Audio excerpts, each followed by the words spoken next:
नमस्कार, आप देख रहे हैं अपना उत्तराखंड का एक खास बुलेटिन। मैं हूं आपके साथ ऋतु भंडारी। शुरुआत एक बड़ी खबर के साथ। केदारनाथ धाम पहुंचे रिकॉर्ड यात्री, जहां अब तक 2.5 लाख लोगों ने दर्शन किए हैं। बड़ी खबर, कल 21,965 लोग केदारनाथ धाम पहुंचे थे, जहां बाबा के दर्शन किए गए। श्रद्धालुओं की संख्या में लगातार इजाफा देखने को मिल रहा है। हालांकि राज्य सरकार की तरफ से, प्रशासनिक अमले की तरफ से पहले ही उम्मीद जताई गई थी कि पिछले साल का रिकॉर्ड भी इस बार टूटेगा, लेकिन भारत पाकिस्तान के बीच में जो तनाव बना हुआ था, उसकी वजह से ये भी कहा जा रहा था कि जो यात्री हैं उनके में कहीं ना कहीं डर की स्थिति है, जिसके चलते जो यात्रियों की संख्या है वो लगातार कम देखने को मिल रही है। लेकिन अब एक बार फिर से जो आंकड़ा इस वक्त सामने आया है वो ये कि लाखों की संख्या में श्रद्धालु लगातार पहुंच रहे हैं केदारनाथ धाम में बाबा के दर्शन के लिए। अब तक 2.5 लाख लोगों ने दर्शन किए हैं, जहां कल 21,965 लोग केदारनाथ धाम पहुंचे थे। श्रद्धालुओं की संख्या लगातार बढ़ रही है और जो तीर्थयात्री इस दौरान मौके पर पहुंच रहे हैं केदारनाथ दर्शन करने के लिए, चारों धामों के दर्शन करने के लिए, उनमें खुशी भी देखने को मिल रही है। उनकी तरफ से ये कहना कि सरकार और प्रशासन की तरफ से जो व्यवस्थाएं की गई हैं वो बहुत अच्छी की गई हैं, बहुत सरल तरीके से की गई हैं। किसी भी परेशानी का सामना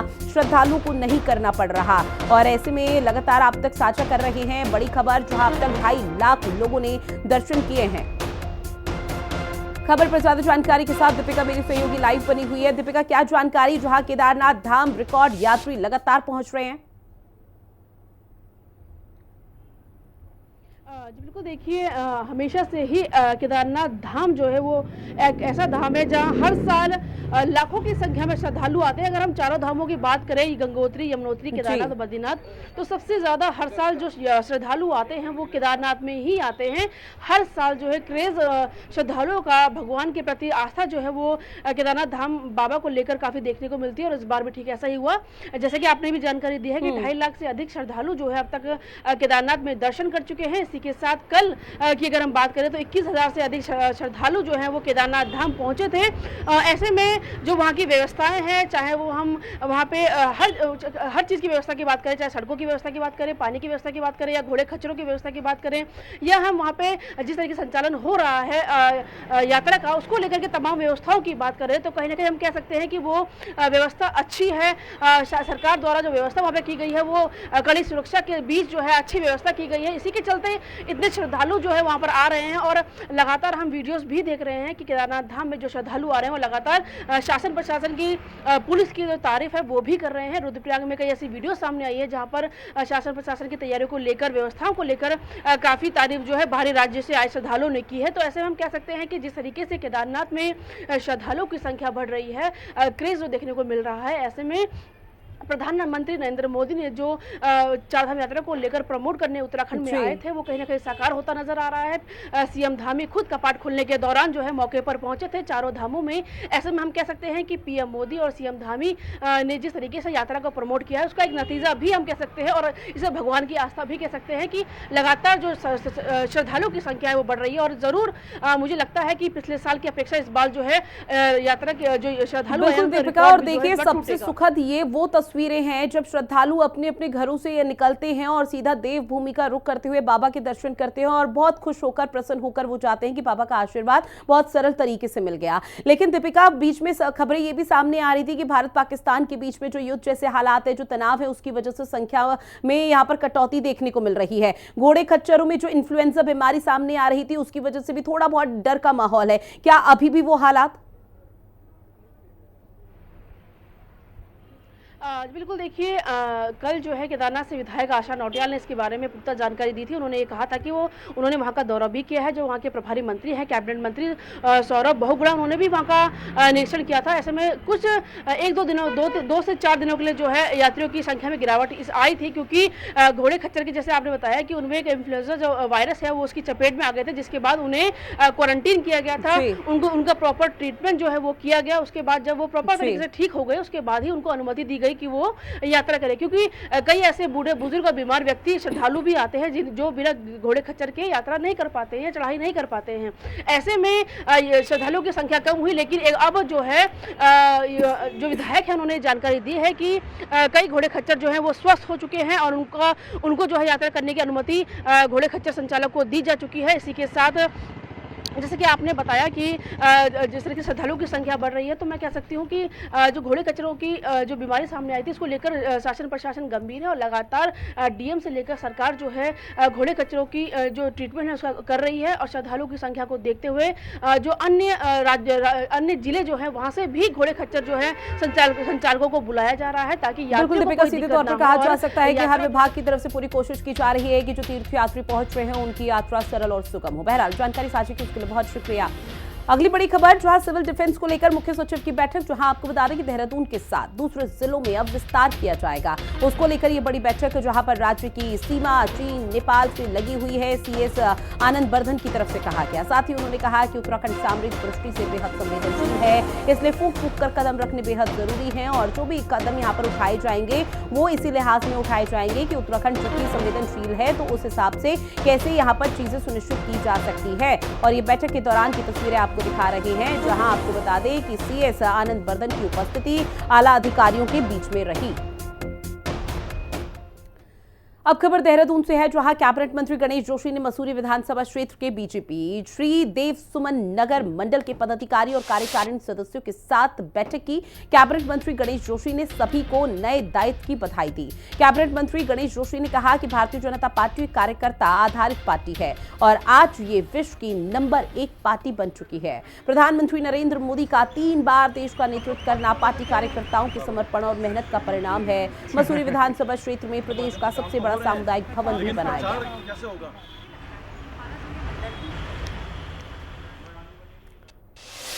पहलगाम हमले के बाद भारत पाकिस्तान के बीच तनाव कम करने के लिए युद्ध विराम हुआ है। सीज फायर को लेकर कैबिनेट मंत्री सुबोध उनियाल ने कहा कि पाकिस्तान की नीयत में हमेशा खोट रहा। जब जब युद्ध हुआ पाकिस्तान चारों खाने चित हो गए। पाकिस्तान अगर अपनी हरकतों से बाज नहीं आता तो नामो निशान मिट जाएगा।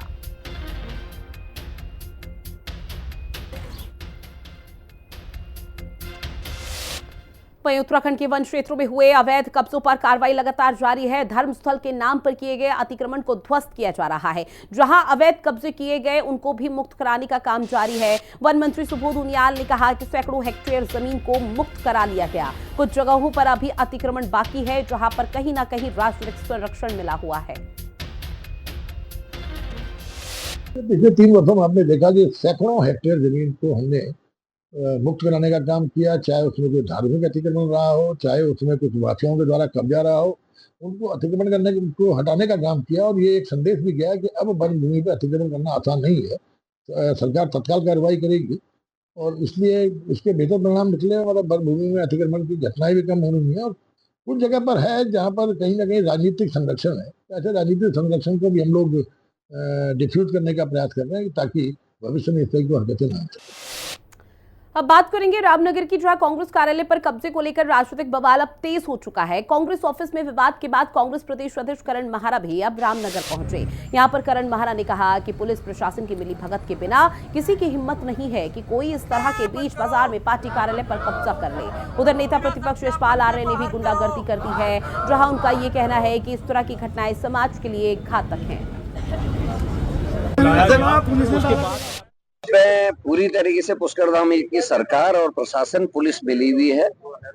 ये दफ्तर कांग्रेस का दफ्तर है। अगर कोई विवाद है तो बातचीत होनी चाहिए थी, कोर्ट का मामला था, आपस में बातचीत की भी बात हो सकती थी। लेकिन जिस तरीके से कांग्रेस के दफ्तर में बाहर से असामाजिक तत्वों को लाकर पुलिस ने प्रवेश कराया है, हमारा ताला तोड़ा है और यहाँ हमारे कार्यकर्ताओं के संग अभद्रता की है। कुछ लोगों को थाने में बैठा रखा है सुबह से। और मैं ये भी जानना चाहता हूँ, पूरी कांग्रेस के लोग ये जानना चाहते हैं जो अंदर लोग बैठे में ये कौन है, कौन से प्रदेश के रहने वाले हैं, इनका कोई आपराधिक रिकॉर्ड तो नहीं है। ये बात प्रशासन को खुलकर बतानी पड़ेगी। और मुझे लगता है कि वो 2 दिन से लगातार बीजेपी गाली खा रही है। लोग अपने सोशल मीडिया में सीज फायर को लेके बात कर रहे हैं, इंदिरा गांधी जिंदाबाद कह रहे हैं, पुरानी और नई बातों को याद कर रहे हैं। अमित शाह के पुराने वीडियोस जो हैं सदन के, उनको ला रहे हैं कि जब वो कह रहे हैं कि साहब अगर एक दिन बाद सीज फायर होता तो आज पीओके हमारा होता। अब वो उनके लिए बूमरैंग हो रहा है। तो अब मामले को उत्तराखंड में दबाने के लिए ये घटना घटित कराई गई है पुलिस ने जानबूझ के। सरेआम बाजार में सुबह के 9 बजे कुछ अवांछनीय तत्व, असामाजिक तत्व कहेंगे उन्हें, वो आकर कांग्रेस दफ्तर का ताला तोड़ देते हैं, घुसपैठ कर लेते हैं। अभी भी अंदर मौजूद हैं। प्रशासन कोई कार्रवाई नहीं कर रहा है। आखिर हमारा स्पष्ट रूप से कहना है कि वो लोग कौन है, क्या उनका वेरिफिकेशन नहीं होना चाहिए, क्या उनकी जांच नहीं होनी चाहिए, क्या वो लोग कौन है इस बात का परीक्षण नहीं होना चाहिए। पोस्ट ऑफिस के बगल में भूमि के लिए दो पक्षों के बीच में आपसी विवाद हो गया था, जो दोनों पक्षों का आपसी मध्य विवाद है और इसमें इन दोनों पक्षों के द्वारा पुलिस में तहरीर दे दी गई है। इसकी जांच की जा रही है, पुलिस के द्वारा अग्रिम कार्रवाई की जाएगी। वहीं उत्तराखंड सरकार ने मदरसों के बच्चों को मुख्यधारा से जोड़ने के लिए एक नई पहल की शुरुआत की। अब राज्य में वक्फ बोर्ड में पंजीकृत मदरसों में उत्तराखंड बोर्ड का पाठ्यक्रम लागू किया जाएगा। उत्तराखंड वक्फ बोर्ड अध्यक्ष शादाब शम्स के मुताबिक सभी मदरसा संचालकों को इस संबंध में आदेश जारी कर दिए गए हैं। वहीं कांग्रेस ने इस बड़े फैसले को संविधान के खिलाफ बताया। रिपोर्ट देखिए।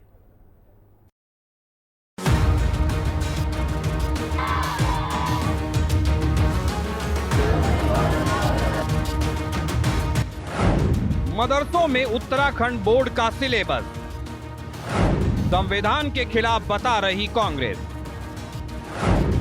वक्फ बोर्ड अध्यक्ष बोले शिक्षा मिलेगी समान। कांग्रेस ने कहा मौलिक अधिकार का हनन। उत्तराखंड में बिना मान्यता के चल रहे मदरसों को सील किए जाने की कार्रवाई के साथ ही धामी सरकार ने मदरसे के बच्चों को मुख्यधारा से जोड़ने के लिए नई पहल की है। इसके तहत वक्फ बोर्ड में पंजीकृत 117 मदरसों में अब उत्तराखंड बोर्ड का पाठ्यक्रम लागू किया जाएगा। उत्तराखंड वक्फ बोर्ड अध्यक्ष शादाब शम्स ने बताया कि सभी मदरसा संचालकों को इस संबंध में आदेश जारी कर दिए गए हैं। पाठ्यक्रम लागू होने के बाद इन मदरसों में बच्चे तहतानिया, फौकानिया, मुंशी और मौलवी की पढ़ाई नहीं करेंगे। वक्फ बोर्ड में पंजीकृत सभी मदरसों में बच्चों को हिंदी, अंग्रेजी, विज्ञान, गणित, सामाजिक विज्ञान, इतिहास और भूगोल विषय पढ़ाए जाएंगे। साथ ही संस्कृत को भी वैकल्पिक विषय के रूप में मदरसों में लागू किया जाएगा। वहीं इस फैसले को लेकर कांग्रेस ने सरकार पर निशाना साधा है। कांग्रेस का कहना है कि भारत के संविधान ने देश के सभी धर्मों के लोगों को अपनी धार्मिक मान्यता के आधार पर शिक्षा हासिल करने का अधिकार दिया है, लेकिन सरकार इस मौलिक अधिकार को छीन रही है जो संविधान के खिलाफ है।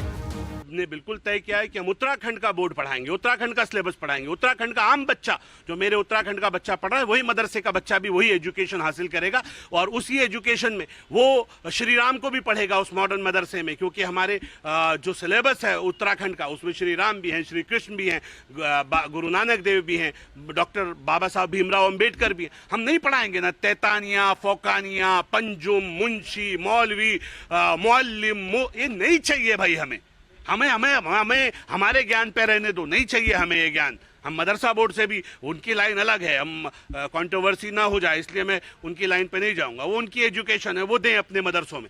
लेकिन हमारा मानना है कि जो वक्फ बोर्ड के अंदर 117 मदरसे आते हैं, सबको प्योरली उत्तराखंड का सिलेबस पढ़ना पड़ेगा। दीनी तालीम हासिल करना हिंदुस्तान के हर नागरिक का एक अधिकार है। वो क्रिश्चियन होगा तो बाइबल पढ़ेगा, वो सिख होगा तो गुरु ग्रंथ साहिब पढ़ेगा, वो हिंदू होगा तो वेद, पुराण, रामायण, गीता सब पढ़ेगा, और इस्लाम को मानने वाला होगा तो मदरसों में कुरान शरीफ भी पढ़ेगा और मदरसों में वो जो दीनी तालीम है उसको हासिल करेगा। अब ये कौन हिंदुस्तान में ऐसा पैदा हो गया जो हिंदुस्तान के संविधान के खिलाफ ये कह रहा है कि उत्तराखंड में दीनी तालीम नहीं चलेगी। अवैध मदरसों पर ताबड़तोड़ कार्रवाई को लेकर कांग्रेस पहले ही सरकार की मंशा पर सवाल उठा रही है और अब मदरसों में उत्तराखंड बोर्ड का पाठ्यक्रम लागू करने के फैसले के बाद सरकार फिर कांग्रेस के निशाने पर है। देखना होगा कि मदरसों में उत्तराखंड बोर्ड का पाठ्यक्रम कब तक लागू होता है और इससे मदरसा शिक्षा प्रणाली में सुधार होता है या फिर इस मुद्दे पर कोई नया विवाद खड़ा हो जाता है।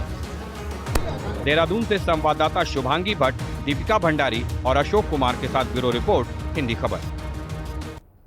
अब बात अगली खबर की, जहां उत्तराखंड में यूसीसी लागू होने के बाद से लिव इन रिलेशनशिप को लेकर जुबानी जंग छिड़ी हुई है। आपको बता दें कि बीजेपी के प्रवक्ता हनी पाठक की तरफ से दिए गए बयान पर सियासत गर्मा गई है। हनी पाठक ने कहा कि कांग्रेस के कई वरिष्ठ नेता जैसे हरीश धामी, हरीश रावत और करण महरा लिव इन के दायरे में आते हैं, इसलिए बौखलाए हुए हैं। कांग्रेस संगठन के उपाध्यक्ष सूर्यकांत धस्माना ने कहा कि इस किस्म का ओछा बयान बीजेपी के प्रवक्ता ही दे सकते हैं। कि कोई भी व्यक्ति अगर लिव इन रिलेशनशिप में रहता है तो उसको अपने माँ बाप की अनुमति और निकटतम पुलिस थाने की अनुमति पूरे तरीके से लेनी होगी, जिससे जो महिलाओं के साथ जो अपराध होते हैं, जो कुकृत्य होता है, अमानवीय ढंग से उनकी लाशें बोरे और उसमें अटैचियों में पाई जाती हैं, तो ये सब चीजों में निश्चित तौर पर रोक लगेगी। और जिस प्रकार से कांग्रेस लगातार लिव इन रिलेशनशिप को लेकर एकदम पलटवार हो रही है, उससे यह देखा जा सकता है कि उनको वो कहीं लिव इन रिलेशनशिप के दायरे में ना आ रहे हो। देखा जा सकता है कि कांग्रेस पार्टी के बड़े से बड़े कद्दावर नेता जो ये मानते हैं अपनी तरफ से, चाहे वो हरीश धामी जी हो, चाहे हरीश रावत ही क्यों ना हो, चाहे करण माराई जी क्यों ना हो, सब इन दायरों में आते हैं निश्चित तौर पर, तभी इनको ज्यादा ही ज्यादा पेट में मरोड़ पैदा हो रहा है। इस किस्म का वाहियात और ओछा बयान भाजपा की प्रवक्ता ही दे सकती है। पार्टी के और प्रदेश के इतने वरिष्ठ नेता जो राज्य के मुख्यमंत्री रहे हों, प्रदेश के एक नेता जो पार्टी के प्रदेश अध्यक्ष हों, पार्टी के एक विधायक, उनके बारे में उनका नाम लेकर के जिस प्रकार का बहुत ही घटिया तरीके का बयान भाजपा की एक प्रवक्ता ने दिया है, मुझे उनकी बुद्धि पे भी तरस आता है, उनके संस्कारों पे भी तरस आता है। और भाजपा को सोचना चाहिए, अगर हम महेंद्र भट्ट जी के बारे में, अगर हम धामी जी के बारे में, पुष्कर सिंह धामी जी के बारे में, अगर हम निशंक जी के बारे में, अगर हम इनके प्रदेश के तमाम वरिष्ठ नेताओं के बारे में इस प्रकार की ऊँची बात करेंगे तो अच्छा लगेगा क्या? मैं समझता हूँ हम कभी ऐसी बात नहीं करते और हमेशा मर्यादाओं का पालन करना चाहिए।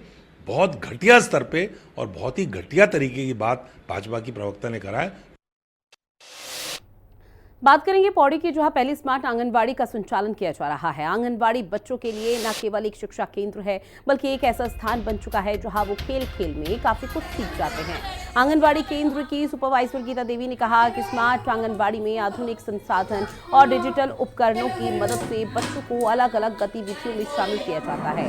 बच्चे खेल खेल में नई चीजें सीख रहे हैं, जिससे उनमें सीखने की ललक और बनी रहेगी। साथ ही इस तरह की स्मार्ट आंगनबाड़ी हर गाँव में होनी चाहिए, ताकि बच्चों का शुरुआती विकास बेहतर तरीके से हो सके।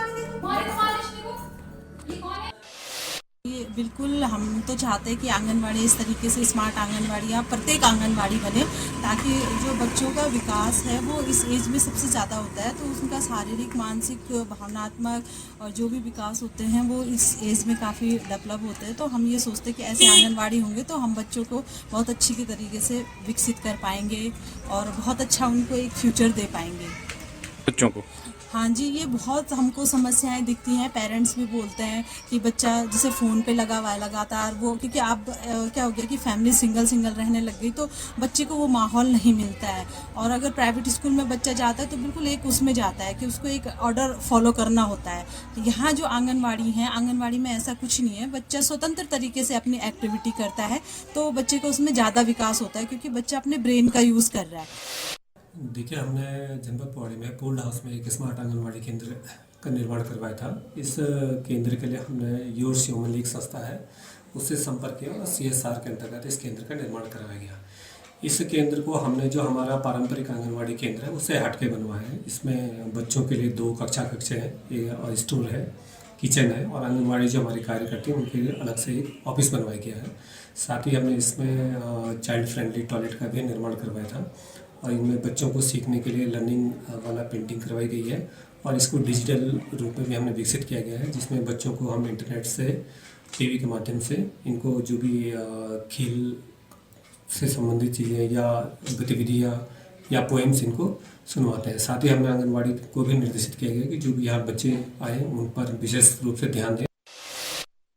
राजधानी देहरादून में जाम की समस्या से लोग खासा परेशान हैं। मुख्यमंत्री पुष्कर सिंह धामी ने कहा था कि जाम की समस्या से निपटने के लिए आने वाले 25 साल की चुनौतियों को देखते हुए एक प्लान तैयार किया जा रहा है। कांग्रेस के प्रवक्ता शीशपाल सिंह बिष्ट ने कहा कि इस शहर को जाम से मुक्त करने के लिए सरकार कई बड़ी घोषणाएं पहले ही कर चुकी है। भविष्य की 25 साल की योजनाओं पर सरकार काम कर रही है, लेकिन पिछली जो योजनाएं हैं उस पर सरकार बात ही नहीं कर रही। शहर को जाम से मुक्ति दिलाने के लिए सरकार कई घोषणाएं कर चुकी है। स्मार्ट सिटी के नाम पर 1650 करोड़ रुपया जनता की गाड़ी कमाई की इस नाली में बह गई लोगों को ढूंढने से नहीं मिली है, लेकिन जाम से अभी तक तो जनता को मुक्ति मिली नहीं है। अब 25 साल की दीर्घकालिक योजना पर जो है सरकार कह रही है कि वो काम कर रही है, लेकिन पिछली जो दीर्घकालिक योजनाएं बनी थी वो क्यों धराशायी हुई, इस पर भी सरकार को जवाब देना चाहिए। और निश्चित तौर पर जाम आज एक समस्या बन चुकी है।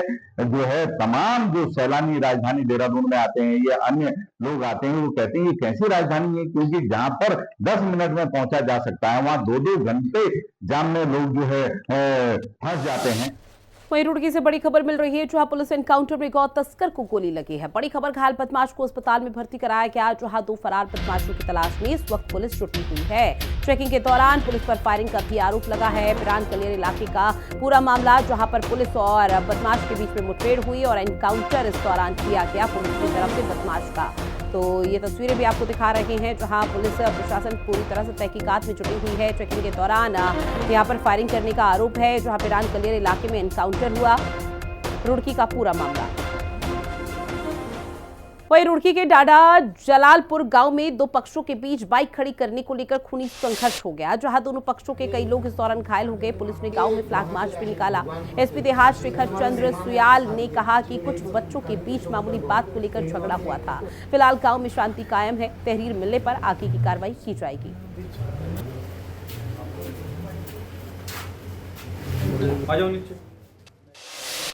देखिए, वहाँ बाइक लगाने को लेके बता रहे हैं, एक छोटा सा इश्यू था, उसमें आपस में लड़के आपस में भिड़ पड़े हैं। तो इलाके में तो शांति व्यवस्था है, बाकी उनको बोला है कि आप अपना मेडिकल करें और अभी किसी भी पक्ष से तहरीर नहीं आई है। आपस के नोन हैं, परिचित हैं, बस एक छोटे से मामले को लेकर झगड़ा बताया जा रहा है।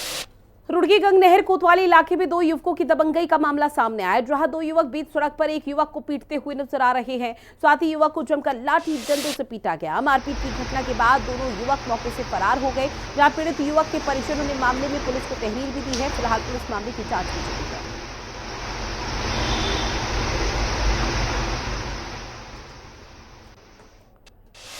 वहीं हल्द्वानी में सीसीटीवी फुटेज सोशल मीडिया पर इन दिनों तेजी से वायरल हो रहा है, जिसमें सनसनीखेज मामला सामने आया। दरअसल कपिल कॉम्प्लेक्स परिसर के पास से 8 मई को 27 वर्षीय तुषार नाम के युवक को 4-5 युवक मारते पीटते हुए गाड़ी में भर कर ले गए। ये किडनैपिंग का मामला है, जहां पुलिस को पता चला, लेकिन पुलिस अभी इस पूरे मामले पर खुलकर कुछ भी नहीं कह रही है। हालांकि पुलिस क्षेत्र अधिकारी का ये कहना कि उन्होंने चित्रकूट से युवक को बरामद कर लिया, लेकिन सीसीटीवी फुटेज में दिख रहे युवकों के बारे में अभी पुलिस कुछ नहीं बता रही। फिलहाल पुलिस कार्रवाई की बात कह रही है, तो वही पुलिस पर भी सवालिया निशान खड़े हो रहे हैं। कुछ दिन पूर्व कपिल कॉम्प्लेक्स के पास से एक लड़के की किडनैपिंग की सूचना आई थी। इसमें कुछ लेन देन संबंधी मामला अभी तक जो आया है संज्ञान में, इसमें जो व्यक्ति है उसकी रिकवरी कर ली गई है चित्रकूट से, लेकिन अन्य जो इसमें अभियुक्त हैं उनके लिए दबिश दी जा रही है। बहुत जल्द उनकी अरेस्टिंग कर ली जाएगी। देखिए, जैसा कि मैंने कहा, बहुत ज़्यादा डिटेल्स तो मैं शेयर नहीं कर सकता, यहीं के रहने वाले लोग थे और लेन देन संबंधी कुछ तकरार को लेके ये इस तरीके की कुछ वाकया हुआ है। उत्तराखंड मंडी परिषद के अध्यक्ष ने नेता प्रतिपक्ष यशपाल आर्य के प्राधिकरण में भ्रष्टाचार के आरोपों को खारिज कर दिया है, जहां महिला उद्यमिता विकास के अध्यक्ष ने इसे बेबुनियाद और बौखलाहट का प्रतीक बताया। उन्होंने कहा कि अगर यशपाल आर्य के पास भ्रष्टाचार से जुड़ा हुआ कोई ठोस प्रमाण या सबूत है तो वो तुरंत मुख्यमंत्री को बताएं, सरकार उस पर कार्रवाई करेगी।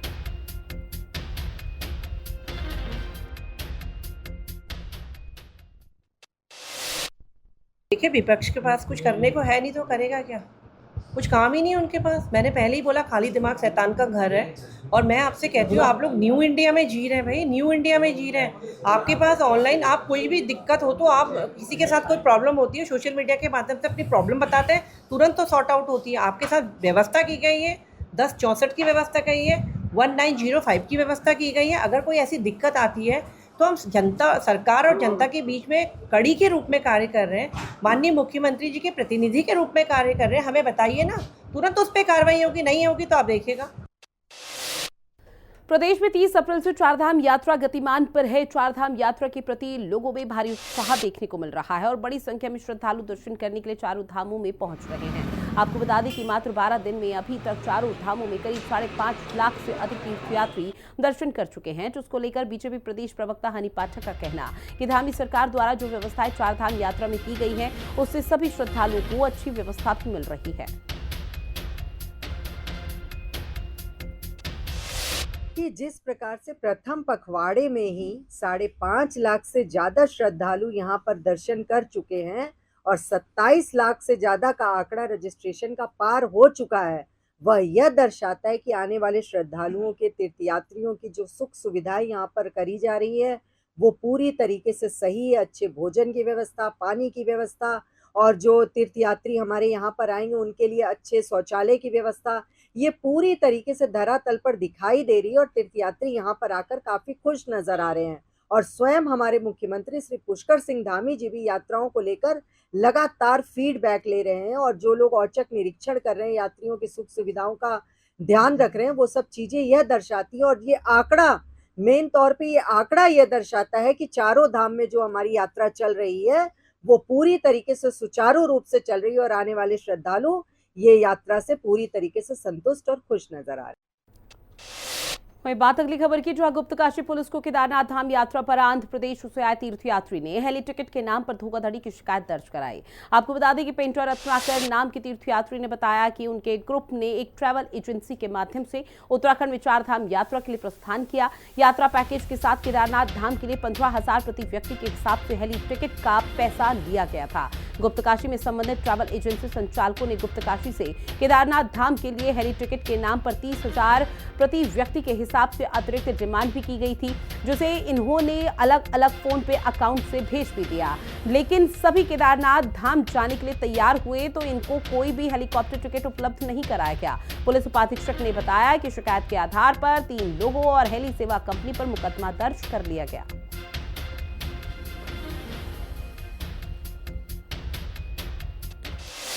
आज थाना गुप्तकाशी में आंध्र प्रदेश से आए एक व्यक्ति के द्वारा शिकायत दर्ज कराई गई कि ट्रेवल एजेंसी के लोगों द्वारा हेलीकॉप्टर टिकट के नाम पर उनसे टूर में पैसे लिए गए। इसके बावजूद अतिरिक्त पैसे की डिमांड भी की गई और टिकट नहीं दिलवाया गया। तो उनकी शिकायत के आधार पर थाना गुप्तकाशी में 3 नामजद व्यक्तियों और अज्ञात हेली कंपनी के विरुद्ध सुसंगत भारतीय न्याय संहिता की सुसंगत धाराओं में अभियोग पंजीकृत कराया गया। और चलिए बुलेटिन में इतना ही। आप बने रहिएगा हिंदी खबर के साथ। नमस्कार।